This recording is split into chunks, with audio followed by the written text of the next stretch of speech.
బోండా ఉమ్మ గారు ఏమన్యాయమేడు? ఆయన పార్టీ వాళ్ళు అంతా అడ్జస్ట్ అయిపోయారుగా. నేను చంద్రబాబు నాయుడు గారి మాట జవదాటనని చెప్పేశాడుగా. ఏముంది దానిలో? నాతో మాట్లాడ్డా? రోజు నాతో మాట్లాడుతున్నాడు ఏంటి? రోజు ఏం బోండా ఉమ్మ నాతో మాట్లాడుతున్నాడా ఏంటి? ఆయన పార్టీ వేరు, నా పార్టీ వేరు. ఏదో ముద్రగడ పద్మనాభం గారి సంతాప సభలో పక్కపక్కన కూర్చున్నాం. అది మన రాష్ట్ర ముఖ్యమంత్రి చంద్రబాబు నాయుడు గారికి అది కడుపులో కాలింది. ఆ బోండామని పిలిచి మాట్లాడుకున్నారు, వాళ్ళు అడ్జస్ట్ అయ్యారు. అందువల్ల చంద్రబాబు నాయుడు గారు మాత్రం ఎవరితో అయినా కలవచ్చు, ఎవరి పక్కనైనా కూర్చోవచ్చు, కానీ కడమ సామాజిక వర్గాలు మాత్రం కొట్టుకు సాగాలి. వాళ్ళు మాత్రం కలిసి ఉండకూడదు. బీసీలు, ఎస్సీలు, కాపులు ఏం కలిసి ఉండకూడదు. ఆయన మాత్రం కలిసి ఉంటాడు. ఇది ఆయన థీరీ. ప్రజలు అర్థం చేసుకుంటున్నారు కదా. ఇన్ని ట్రోల్ చేశారు, మీరు గుర్తుందా? ఎంతమంది. నాకు చిత్రం, నేను చంద్రబాబు నాయుడు గారు ఒక చోట కలిసి కూర్చున్నాను. నాకు గుర్తులేదు నిజానికి. ఐ థింక్ అది చీఫ్ జస్టిస్ లేకపోతే జస్టిస్ లేకపోతే గవర్నరు ప్రమాణ స్వీకారం సందర్భంగా నేను మంత్రిగా వెళ్ళినప్పుడు నాకు ఆయన పక్క సీట్ వచ్చింది, కూర్చున్నా. మరి లేచి వెళ్ళిపోలేదే. మరి అది ఎవరో మొన్న దేనిలోనూ నేను సోషల్ మీడియాలో చూసా. మరి అక్కడ ఎందుకు కూర్చున్నాడు?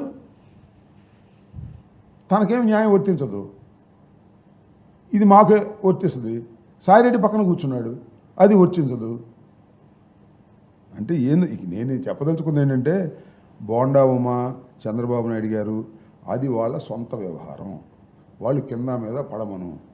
అసలు బోండా ఉమకి ఇన్స్ట్రక్షన్స్ ఇవ్వమను. అంబటి రాంబాబు గారితో మాట్లాడొద్దు. అసలు తెలుగుదేశంలో ఉన్న కాపులతో తప్ప ఏ కాపుతోనూ మాట్లాడమని చెప్పమని ఇన్స్ట్రక్షన్ ఇవ్వమని. మాకేంటి అభ్యంతరం? కనపడితే నమస్కారం పెట్టకూడదా? కనపడితే పలకరించకూడదా? అంటే తెలుగుదేశంలో కనపడితే తప్పుకి వెళ్ళిపోవాలండి మేము. అవి నిన్న బోలెంతమంది జనసేన వాళ్ళు కనపడ్డారు, పలకరించాం. వాళ్ళని అడిగి ఏమయ్యా పలకరించబడ్డాడు? భలే పని, మాకు అదేం లేదండి పలకరించడం అన్నాడు. మా వాళ్ళే ఒక దినం దగ్గర. నన్ను చూస్తే ఎందుకు భయం? ఇది చంద్రబాబు గుర్తొస్తున్నాడు నన్ను చూడంగానే. తెలుగుదేశం వాళ్ళకి అడగబోరద్దు, ఈసారి వెళ్ళినప్పుడు అడుగు. నా మీద ఎందుకు చంద్రబాబు కోపం లేదు. చంద్రబాబు ఎవరి మీద కోపపడతాడా?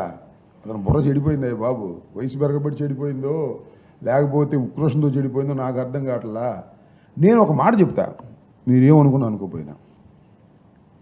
ముద్రగడ పద్మనాభ సంతాప సభకు వెళ్ళొద్దనడం తప్పు. అంబటి రాంబాబుతో మాట్లాడటం, పక్కన కూర్చోవటం తప్పు అనడం తప్పు. ఎక్కడికి వెళ్ళినా ఏం చెప్పాలంటే, అయ్యా మీరు ఎవరితో అయినా కలిసి ఉండండి, అభ్యంతరం లేదు. మీ సామాజిక వర్గం వాళ్ళతో కలిసి ఉండండి. పెళ్ళిళ్ళకి వెళ్ళండి, దినానికి వెళ్ళండి, సమతబంతులకు వెళ్ళండి, ఓణీల ఫంక్షన్కి వెళ్ళండి. కానీ పార్టీ పరువుని తీయమాకండి, పార్టీ గురించి మంచిగా మాట్లాడండి, పార్టీని పొగడండి అని చెప్పాలి. కానీ అసలు వెళ్ళమాక, వాడి పక్కన కూర్చోమాక మేము అంటరాని వాళ్ళమా? నాకు అర్థం కాదు. మా పక్కన కూర్చోకుండా ఉండటానికి ఏంటిది? మాకేమన్నా వ్యాధులు ఉన్నాయా చెప్పండి. అంటరాని ఏమన్నా అంటుకునే వ్యాధులు? నాకు అర్థం కాలా. పిచ్చి మాట ఆయనకి. ఏదేదో పాపం వయసు పెరిగిన తర్వాత బుద్ధి చిన్నదవుతుంది. దానికి నేనేం సమాధానం చెప్పు. దీని అందరూ ఒక్కళ్ళైనా శభాష్ అన్నారు, ఒక్కళ్ళైనా సోషల్ మీడియా చూశారు కదా మీరు. సరే, రెగ్యులర్ మీడియా అనాలంటే భయం వాళ్ళకి. సోషల్ మీడియాలో చూశారుగా, ఎవరైనా ఒక్కరైనా శభాష్ చంద్రబాబు నాయుడు గారు మీరు బోండాన్ని బలో కంట్రోల్ చేసావు అన్నారా? నువ్వేం చేసావని బోలెంతమంది అడిగారు. సో ఆయన స్థాయి నిజానికి తగ్గించుకున్నాడు ఈ విషయంలో. ఓకే,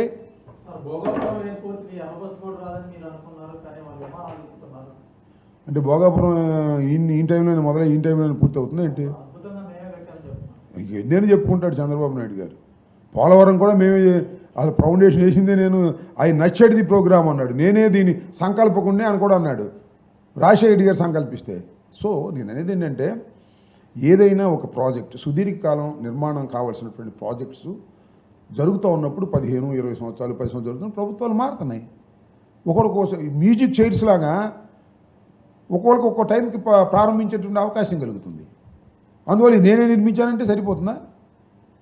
జగన్మోహన్ రెడ్డి గారి టైంలో ఎన్ని పనులు జరిగాయి భోగాపురానికి కానీ, లేకపోతే మన దీనికి కానీ, పోలవరం ప్రాజెక్టుకి కానీ. సరే, ఇవన్నీ చరిత్రలో చాలా స్పష్టంగా నిలిచిపోయేటటువంటి ప్రాజెక్టులు. రెండు కూడా దానిలో వైఎస్ఆర్ కాంగ్రెస్ పార్టీ పాత్ర గణనీయంగా ఉందనేది అందరికీ తెలుసు. సరే ఆయన డబ్బా కొట్టుకుంటాడు, ఆ డబ్బా కొట్టుకోవడానికి ఉన్నాయి పత్రికలు, వాళ్ళకి పచ్చ పత్రికలు ఆ డబ్బా ఫ్రంట్ పేజీలో రాస్తుంటారు, రాసుకోమను జనం ఎవరు నమ్మరు. సార్ ఎన్నికల్లో ప్రభావం ఈ రాష్ట్రంలో బాగా ఉంది సార్. వర్షాలు పడట్లేదు, ఒక పంటకాలకు నీళ్ళు రావట్లేదు. మీ కార్యక్రమ ప్రణాళిక ఏమో నాకు ఎన్నో ప్రభావం కన్నా బాబు ప్రభావం వల్ల వర్షాలు పట్టలేదని అనుకుంటున్నారు. నాకు మొన్న ఎవరు రైతులు, మొన్న నేను తోట దగ్గరికి వెళ్తున్నా, సత్యనపల్లి రైతులు కనపడి సార్ బాబు గారు ఉండగా వర్షాలు ఎందుకు పడతాయండి అని అంటున్నారు. నా అభిప్రాయం కాదు, బాబు గారు అధికారంలోకి వస్తే వర్షాలు పడవంటున్నారు. మరి ఎలినో ప్రభావమో బాబు గారి ప్రభావమో నారావారి ప్రభావమో మరి నాకు తెలీదు. చంద్రబాబు గారు ఉండగా ఎప్పుడైనా వర్షాలు సరిగ్గా పడ్డాయా అని అడుగుతున్నారయ్యా ప్రజలు. నాకేం తెలియదు దీనిలో ఎలినో ప్రభావమో బాబు గారి ప్రభావమో. బాబు గారు అధికారంలో ఎక్కితే వ్యవసాయం బూస్ట్ అనేటువంటి పద్ధతిలో ఉంది. వర్షాలు లేవు, ఉద్యోగాలు లేవు, అవి పెద్ద సమస్యలు కాదు. బోండావమ్మ అంబటరాంబాబు పక్కన కూర్చున్నారు, అది పెద్ద జాతీయ సమస్య. దాని మీద త్రిసభ్య కమిటీ. ఇది చంద్రబాబు నాయుడు గారి పరిపాలన యొక్క సారాంశం. ఓకే, ఈరోజు అంటే నిన్న నూజివీడు పోలీస్ స్టేషన్లో మాజీ శాసనసభ్యులు షేక్ ముస్తఫా గారి మీద, వారి కుటుంబ సభ్యుల మీద, వారితో పాటు వ్యాపారం చేస్తున్నటువంటి వారి మీద అక్రమంగా అన్యాయంగా ఒక కేసు రిజిస్టర్ చేశారు. దానితో పాటు కొంతమందిని అరెస్ట్ చేసి కోర్టులో ప్రొడ్యూస్ చేశారు నూజివీడు న్యాయస్థానంలో. దీని మీద పెద్ద ఎత్తున ఎల్లో మీడియా, ముఖ్యంగా ఈనాడు, ఆంధ్రజ్యోతి, ఈనాడు అయితే ఫ్రంట్ పేజీలో రాసేసింది, ఆంధ్రజ్యోతి లోపల పేజీలో రాసింది. ఇప్పుడు ముస్తఫా ఆయన కుటుంబ సభ్యులు కిడ్నాప్ చేశారని దాని మీద చాలా కేసులు కూడా పెట్టారు, ఎక్స్టార్షన్ పెట్టినట్టుగా తెలుస్తుంది. ఇంకా పూర్తిగా ఎఫ్ఐఆర్ వివరాలు తెలియదు, ఎందుకంటే పోలీసులు చాలా జాగ్రత్తగా ఎఫ్ఐఆర్ని ఇంతవరకు అప్లోడ్ చేయలే. నిందితులు కూడా ఎఫ్ఐఆర్ ఇవ్వాల, అడ్వకేట్స్ వెళ్ళారు, వాళ్ళకు కూడా ఇవ్వకోకుండా తప్పించుకునేటటువంటి ప్రయత్నం చేశారు.